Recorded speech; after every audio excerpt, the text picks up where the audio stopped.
오늘 3월 5일 목요일 새벽기도 말씀은 로마서 12장 14절로 18절까지 말씀을 가지고 모든 사람과 화목하라 라는 제목을 가지고 우리가 은혜를 받겠습니다. 먼저 우리가 같이 한번 봅시다. 로마서 12장 14절부터 18절까지 우리 같이 한번 읽겠습니다. 시작. 너희를 박해하는 자를 축복하라. 축복하고 저주하지 말라. 즐거워하는 자들과 함께 즐거워하고 우는 자들과 함께 울라. 서로 마음을 같이하여 높은 데 마음을 두지 말고 도리어 낮은 데 처하며 스스로 지있는 채 하지 말라. 아무에게도 악을 악으로 갚지 말고 모든 사람 앞에서 선한 일을 도모하라. 할 수 있거든 너희로서는 모든 사람과 더불어 화목하라. 아멘. 우리 예수님이 이 땅에 오신 목적은 그죠? 사실 우리가 죄로 인하여서 하나님과 화목하지 못했죠. 그죠? 그런데 예수님이 이 땅에 오셔가지고 십자가에 죽으심으로써 이제 하나님과 우리가 이제 화목하게 되었습니다. 그런데 이 십자가의 죽음이라는 것은 하나님과 우리와의 관계만 화목이 아니라 사람과 사람과의 관계도 화목을 이룬 것입니다. 그래서 예수님께서 화목 제물로 십자가에서 자신을 드리게 된 것이죠. 그래서 우리 하나님의 자녀는 하나님과 항상 화목해야 되고, 그리고 또 서로 화목이 굉장히 중요합니다. 화목한 가정, 그죠? 그리고 또 교회도 화목해야 되겠죠. 그리고 직장에서 또 직장의 동료들과도 서로가 화목하고 그렇게 해야 됩니다. 화목하게 되면은 행복합니다. 화목한 가정 행복하죠, 그죠? 화목한 교회 행복합니다. 그리고 화목한 직장도 행복하죠. 화목하지 못하게 되면은 아무리 여러 가지 환경이 좋고 여건이 좋다 할지라도 절대로 행복하지 못합니다. 그래서 어떤 것보다도 화목이 굉장히 중요한 부분입니다. 오늘 로마 교회의 성도들에게 사도 바울이 특별히 이제 화목에 대한 말씀을 주고 있는데, 사실 로마 교회 성도들은 바울이 이렇게 세운 교회는 아닙니다. 바울이 이렇게 이미 세워진 그 교회 속에서 이제 협력을 요청하는 가운데 로마 교회와 관계가 되어 있었거든요. 그런데 이 로마 교회 안에서 이 성도들이 서로 간에 합의되지를 못했습니다. 로마 교회 안에는 두 그룹의 성도들이 있었어요. 율법의 중심으로 신앙생활하는 유대인들, 그리고 또 이제 이방인들이 있는데, 이방인들은 율법보다는 이제 복음 중심이죠. 그죠? 자, 그런데 문제는 뭔가 하면은, 유대인들과 이방인이 이제 같이 신앙생활 하는데 서로 이제 갭이 있는 거예요. 서로 간에 공간이 있는 거예요. 왜 그런가 하면은, 유대인들은 율법 중심을 가지고 자꾸 이야기를 하는데, 이방인들은 그냥 복음 중심으로만 이야기를 하는 거예요. 그러니까 이제 어떤 생활이나 여러 가지 환경 속에서 서로가 이제 맞지 않다 보니까 이것이 이제 부딪히게 되는 거죠.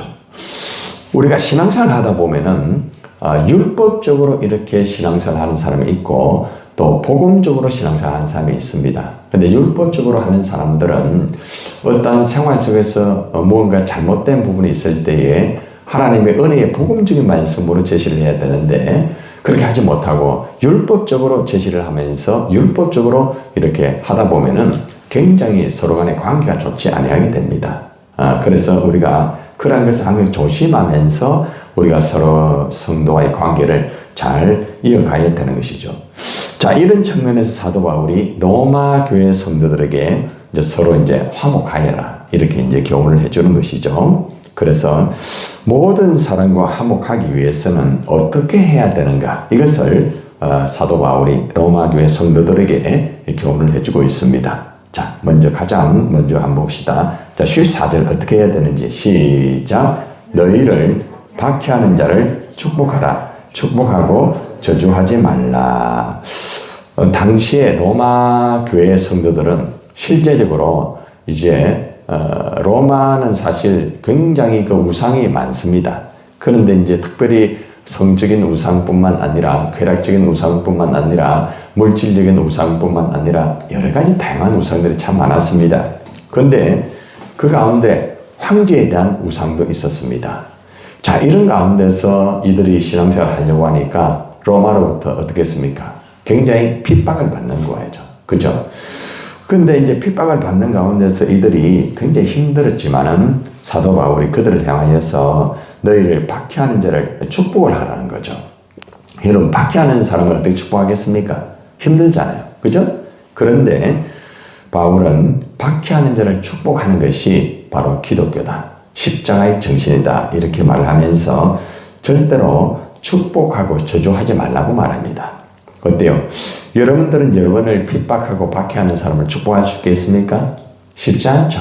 그죠? 쉽지 않습니다. 너나 할 것 없이 쉽지는 않아요. 그러나 핍박하는 자를 축복하는 것은 예수님의 십자가의 정신입니다. 예수님이 십자가에서 못 박혀, 그죠? 굉장히 정말 힘들고 어려울 때에 예수님께서는 십자가에 못 박아라 하는 그들을 향하여서 아버지, 저들이 알지를 못합니다. 아버지, 저를 용서하여 달라고 하면서 오히려 복음에 대한 축복의 기도를 하였죠. 그래서 우리가 예수님의 십자가를 바라본다고 하면은 우리는 핍박하는 자를 향하여서 물론 마음에 부담이 되고 힘든 것도 있지만은 축복을 하는 것이 정상적인 그리스도인의 모습이라는 것입니다. 박해하는 자를 축복을 하면은 상대가 만약에 그 축복을 받지 못하면은 그 축복은 누구에게 옵니까? 바로 나에게 오는, 나에게. 그래서 사실은 상대를 위한 축복이라기보다는 내가 축복을 하게 되면은 그 사람의 복이 그 사람이 가지 못한다고 하면은 그것이 나에게로 온다는 것입니다. 그래서 우리는 항상 우리가 살아가면서 우리가 뭐 너나 할 것 없이 또 세상에 많은 사람들, 그죠? 여러 가지 참 이 박해 때문에 서로 간에 적대적인 관계가 되고 힘들어지고 그렇지 않습니까? 지금 뭐 중동 이 전쟁으로 인해 가지고 상당히 참 어렵습니다. 얼마 전에 제가 설교하면서 코스피가 6,000원 올랐다 했죠. 5,000원으로 떨어졌어요. 엄청나게 떨어졌어요. 여러분, 이것이 우리 예전에 그 테러 있죠. 9.11 그 테러 날 때보다 더 크게, 또 IMF 그때보다 더 크게 떨어졌다고 말합니다. 굉장한 이것은 심각한 일이에요. 엄청나게 한순간에 올랐다가 이것이 떨어지는 거죠. 근데 일본이나 다른 나라에 비해 우리나라가 더 떨어지는 거죠. 그 원인은 뭔가 하면은 우리나라는 골고루의 어떤 기업의 그 경제가 살아나는 게 아니고 반도체라든지 한쪽으로 치우치다 보니까 이런 부분이 굉장히 힘들다는 거죠. 골고루 건강하게 경제가 성장이 돼야 되는데 그렇지 못한 한 부분에서 뭐 삼성이라든지 이런 데만 초점이 되다 보니까 그 부분이 조금만 흔들리면 모든 것이 다 힘들어지게 되는 거죠.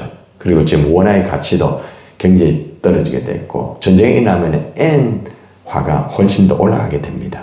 자, 이런 위치 속에서 보면은 참 이 중동 전쟁이 얼마나 무서운지 결국은 적대적인 관계 속에서 이게 이루어지는 거죠. 서로가 정말로 위에서 그죠? 좀 이렇게 아껴주고 이러면 좋은데 어떻게 하든지 그 어떤 위치, 정권, 미국도 마찬가지예요. 모든 것들을 자기 손에 다 잡으려고 하다 보니까 이것이 이제 이루어지게 되고 뭐 이란은 뭐 이미 오래전부터 그런 어떤 부분이 있었기 때문에 어려움이 많지만은 이것이 모두 적대적인 관계예요. 적대적인 관계. 그래서 우리가 한쪽에서 박해를 한다고 해가지고 똑같이 부딪히게 되면은 모든 것은 다 불행하게 될 수밖에 없다는 것입니다. 자, 그래서 사도 바울은 로마 교인들을 향하여서 절대로 같이 부딪히지 말고 축복을 하라고 그렇게 말씀을 하고 있습니다. 자, 두 번째는 봅시다. 15절 봅시다. 시작. 즐거워하는 자들과 함께 즐거워하고 우는 자들과 함께 울라. 뭐 이것은 우리가 사실 하기 쉽다고 생각할 수도 있지만은 쉽지는 않습니다. 그죠? 우리가 즐거워하는 자들과 함께 즐거워하고 우는 자들과 함께 울고 참 슬퍼하는 자들과 함께 슬퍼하고 이래야 되는데 사실은 우리가 살아가다 보면은 그저 우리의 상황이라든지 또 우리의 어떤 환경이라든지 그것 때문에 잘 되지 않을 때가 있습니다. 너무 바쁘기 때문에 즐거운 사람을 같이 가서 즐거워해주고 좀 힘든 사람에게는 같이 가서 힘든 슬픔을 같이 이렇게 하면 좋은데 그런 상황이 사람들이 다 바빠요. 그리고 굉장히 쫓기는 삶을 살고 있어요. 그러다 보니까 자기 자신도 챙기기 힘든데 어떻게 그저 같이 웃어주고 같이 울어줄 수가 있겠습니까? 쉽지는 않아요. 그러나 우리 예수 믿는 사람들은 그래 해야 된다는 거죠. 예수님은 그래 하셨다는 거죠. 그죠? 가나 혼인잔치 가서 어떻겠습니까? 같이 즐거워졌죠. 그리고 또 예수님은 나사로의 죽음에 어떻게 했습니까? 같이 가서 예수님이 눈물 흘린 가운데서 나사로의 죽음 앞에서 눈물 흘렸잖아요. 그죠? 이것이 이제 예수님이 즐거워하는 자들과 함께 즐거워하고 그리고 또 슬퍼하는 자들과 함께 슬퍼하는 것입니다. 그래서 우리가 여러분들은 다 그래 잘하고 있지만은 실제적으로 우리 한국 교회의 성도들이나 또 목회자도 마찬가지예요. 사실은 끼리끼리 모여가지고 좋아하고 끼리끼리 모여가지고 울고 좋아하고 그런 경우가 우리 한국 교회에 참 많습니다. 그래서 우리가 다시 한번 우리 초대교회라든지 우리 한국 교회 처음에 우리 신앙생활 할 때 목회자나 성도들은 그렇지 않았어요. 항상 같이 기뻐하고 같이 막 웃고 즐거워하고 그래 했죠. 그러나 오늘날 많은 참 시간이 지나면서 이러한 것들이 변질이 많이 되었고 대부분 이기적인 신앙, 개인적인 신앙, 자기에게 맞으면은 같이 좋아하고 자기에게 맞지 않으면 별로 이렇게 싫어하고 이제 이런 형태가 되어버리게 된 것입니다. 성경은 분명히 말하죠, 그죠? 즐거운 자들과 같이 즐거워해줘라. 그리고 슬퍼한 자들과 같이 슬퍼해줘라. 참 중요한 부분입니다.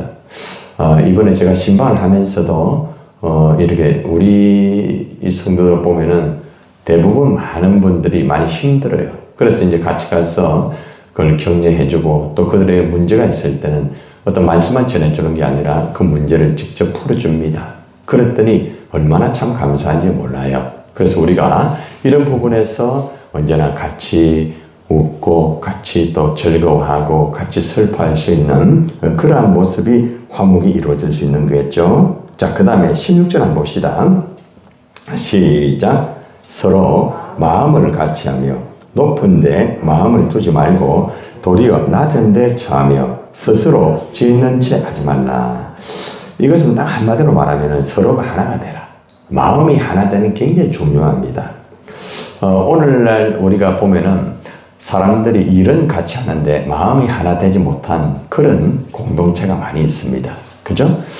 우리 한국교회도 지금 어떻게 보면 그런 형태에 있습니다. 우리 한국교회가 연합운동이 참 많이 잘하는데요, 여러분들. 제가 연합전도 일을 많이 하고 있잖아요. 그죠? 많이 하고, 19대2도 제가 이제 이렇게 협력하는 이유는 뭔가 하면은 연합적으로 같이 전도하는 이 정신이 굉장히 귀한 거예요. 오늘날 그런 목회자가 많이 없어요. 젊은 세대 중에 그런 사람 없어요.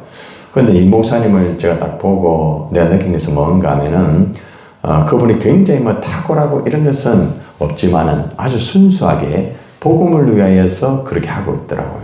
원래 그 단체가 전도하는 단체가 아니었어요. 그 단체는 어떤 정치적인 것이나 그런 데서 사실 세워진 단체예요.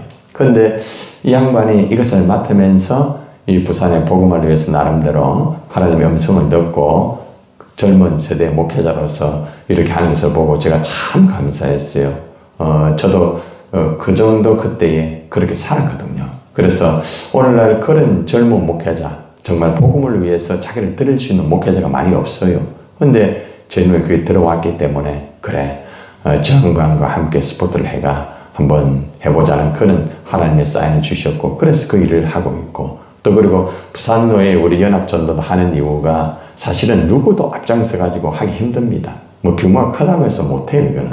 그러나 이 일은 하나님의 일 중에 진짜 중요한 일이기 때문에 아무리 우리 교회가 열심히 전도하고 아무리 교회가 어떻게 된다 할지라도 함께 연합이 되지 아니하면은 다 무너지는 거예요. 그죠? 가족이 아무리 개인적으로 잘 산다 할지라도 마음이 하나가 돼야 될 거 아닙니까? 부모와 자식이 마음이 하나가 되고 형제가 마음이 하나가 되고, 그죠? 또 성도도 마찬가지예요. 아무리 규모가 있고 이런데 마음이 하나 되지 않으면 안 됩니다. 특별히 규모가 있는 교회들을 보면은 대부분 개인주의 신앙생활 많이 합니다. 참 많이 힘들어요. 목회자 같은 경우도 그런 경우가 있고, 그래서 지금은 마음이 하나가 되는 이 운동이 벌어져야 됩니다. 마음이 하나 되는. 그래서 우리가 어떤 일도 중요하지만은 먼저 같이 일을 하는 사람이 얼마나 마음이 하나가 되고 있는가. 우리 목장 안에서나 교회 안에서나, 그죠? 마음이 하나 되는 그게 굉장히 중요한 부분이겠죠. 자, 그리고 특별히 중요한 것은 우리가 보통 공동체 생활을 하다 보면은 나보다 못한 사람이 있고 부족하고 모자라는 사람이 있어요. 그러다 보면은 나도 모르게 잘난 척하는 경우가 있습니다. 내가 굉장히 많이 아는 것처럼, 내가 굉장히 신앙생활 엄청나게 많이 한 것처럼 내가 그런 모습을 나도 모르게 볼 수 있다는 거죠. 그래서 서로가 하나가 되려고 하면은, 화목하려고 하면은 절대로 높은 데 마음을 두지 말라. 이것은 뭘 말하는가 하면은 교만하면 안 됩니다. 교만하면 다 무너지는 거죠. 이번에도 목회자가 결국 그게 다 교만 아니겠습니까? 뭐 자기 밑에 있는 그러한 부교육자들을 그냥 뭐 갑질의 모습으로 말을 하고 있을 수 없는 그런 쌍욕을 하게 되니까 그건 뭐 어떻게 됩니까? 회복이 힘들어요. 목회하기 힘들어요. 그건 더 이상. 그러니까 여러분 보통 있잖아요. 목회자가요, 이 자신의 잘못된 모습이 드러나면요, 여러분 힘듭니다. 그래서 목회자는 자기 관리를 잘 하지 못한, 일반 성도와 다릅니다. 예. 그래서 아무리 뭐 굉장하더라도 나무처럼 떨어지는 한순간이에요. 그래서 자기 관리를 못하면 다 무너지는 거예요. 한순간에 교만하게 되면. 하나님은 그러잖아요. 교만은 패망의 앞잡이라 했잖아요. 그래서 다 무너지는 거예요. 그래서 우리는 너나 알건 저도 그렇고 우리가 절대로 높은 데 마음을 두면 안 됩니다. 항상 겸손해야 돼. 그래서 도리어 낮은 데 처하라. 이게 무슨 말인가 하면 하찮아 보이는 사람들도 기꺼이 가까이 하라. 내가 볼 때 저 사람 굉장히 하찮아 보이잖아요. 그죠? 막 그냥 하는 행동도 그렇고 막 이런, 근데 우리가 이제 그런 사람을 볼 때 우리가 말을 함부로 할 수가 있잖아요. 나는 잘하고 있기 때문에. 그런 사람에게 조심해서 말을 해야 돼요. 조심해서 말을 하고 더 격려를 해주고 용기를 주고 그러면서 세워주는 게 굉장히 중요합니다. 나보다 못한 사람을 세워주는 것이 굉장히 중요한 화목의 부분이라는 것이죠. 스스로 지있는 척 하지 말라. 한마디로 잘난 척 하지 말라는 거죠. 우리가 살아가다 보면은 너나 할 것 없이 신앙생활 오래 하다 보면은 나도 모르게 그것이 척이 나오죠. 그죠? 뭐 저도 마찬가지예요. 목회하다 보면은 어느 정도 내 나름도 목회를 했기 때문에 나도 모르게 목회하는 척이 나와요. 그래 되면 그 무너지는 거예요. 그래서 우리가 항상 서로 하나가 되고 잘난 척 하지 말아야만 화목의 모든 것들이 이루어질 수 있다는 거죠. 자, 그리고 17절을 보면은 이제 같이 시작. 아무에게도 악을 악으로 갚지 말고 모든 사람 앞에서 어떻게 해요? 선한 일을 도모하라. 아무에게도 악으로 악을 갚지 마라. 이 말은 앞에서 이미 박해하는 자를 축복하라. 이 연결되는 거죠. 그죠? 다 연결되는 거예요. 그래서 아무에게도, 이것은 어떤 사람이든지 악을 행한다고 해서 악으로 같이 부딪히고 같이 원망하고 같이 일하게 되면 안 된다 이겁니다. 모든 사람이 보기에 선한 일을 하라 이 말입니다. 우리가 보통 악한 사람을 보면은 같이 부딪히잖아요. 많은 사람들 뭐 열이면은 9은 다 거의 다 부딪혀요. 보통 악한 사람 이래 되면은 막 그냥 부딪혀가지고 같이 힘들어지고 어려워지고 그러면 나중에 보면은 회복이 굉장히 힘들어요. 제가 목회를 하면서 너무 그런 분을 많이, 목회자도 그렇고 성도들도 그렇고 같이 부딪히면은 회복하는 시간이 엄청나게 오래 걸립니다. 그래서 우리는 항상 악을 악으로 갚지 아니하고 선으로 오히려 대하게 되면은 그건 굉장히 아름다운 역사가 이루어집니다. 뭐 상대방이 내 선을 받아주지 않는다 할지라도 선은 악을 이기게 돼 있어요. 그게 십자가의 정신이에요. 그래서 이렇게 할 때에 화목이 이루어집니다. 자, 마지막으로 18절 한번 봅시다. 시작. 할 수 있거든 너희로서는 어떻게 해요? 모든 사람과 화목하라. 모든 사람은 뭡니까? 딱 한마디로 말하면은 나는 저 사람 상대하기 싫다. 그런 사람 있잖아요. 그죠? 예. 그 사람 다 포함되는 거죠. 예. 그러니까 모든 사람과 더불어가 뭐예요? 하나가 되래요. 하나가. 예. 하나가 되라. 예전에 더불어 비슷하게 돼 있었죠. 그래가 탁 쪼개가지고, 그죠? 상대에게 하나 주고 내가 먹고 하는 그 더불어 비슷하게 있습니다. 서로가 나누고, 서로가 함께하고, 그죠? 이것이 굉장히 중요합니다. 이것이 바로 화목의 정신입니다. 자, 오늘 우리가 로마 교회가 나름대로 참 핍박 가운데서도 교회가 나름대로 정말 믿음을 지키고 열심히 참 했어요. 그런데 이제 한 가지 문제점은 사람과의 관계에서 많이 힘들었다. 성도와의 관계에서 많이 힘들었다. 그래서 사도 바울은 로마 교회 성도들을 향하여서 너희가 모든 사람들과 화목하라 이렇게 말씀을 하고 있습니다. 여러분들은 다들 모든 사람과 이미 다 화목했죠, 그죠? 다 화목하고 과거에 좀 어려움은 있었다 할지라도 보니까 다 그래도 먼저 이렇게 숙이고 먼저 이렇게 서로가 화합하고 이랬다니까 얼마나 아름답고 귀합니까? 그래서 우리가 이 말씀을 통하여 우리 주위에서도 다른 사람 중에서도 그죠? 화목하지 못하고 이래 하면은 언제나 불평하고 원망하고 부딪히고 이런 사람 많잖아요. 목장 안에서도 보면은 서로 간에 말을 하다가 잘못돼 가지고 서로 부딪혀 가지고 보기 싫다니 나는 어떻게 한다니 이렇잖아요. 그게 다 화목해서 다 이렇게 되는 거예요. 그러니까 화목만 되면은 모든 게 다 이루어져요. 그 지도자는 항상 화목의 정신을 가지고 일을 하고 화목의 정신을 가지고 사람들을 이끌어가야만 모든 것들이 끝까지 올라운드 플레이로 끝까지 완주할 수 있다는 것입니다. 오늘 우리에게 주신 어떻게 보면 이 말씀은 우리 한국교회의 말씀이고 우리 대한민국의 말씀이기도 하고 지금 전 세계적으로 이루어지는 모든 말씀이기도 하죠. 그죠? 여러분 모두가 화목하여서 언제나 하나님 앞에 영광되기를 주님의 이름으로 축원합니다.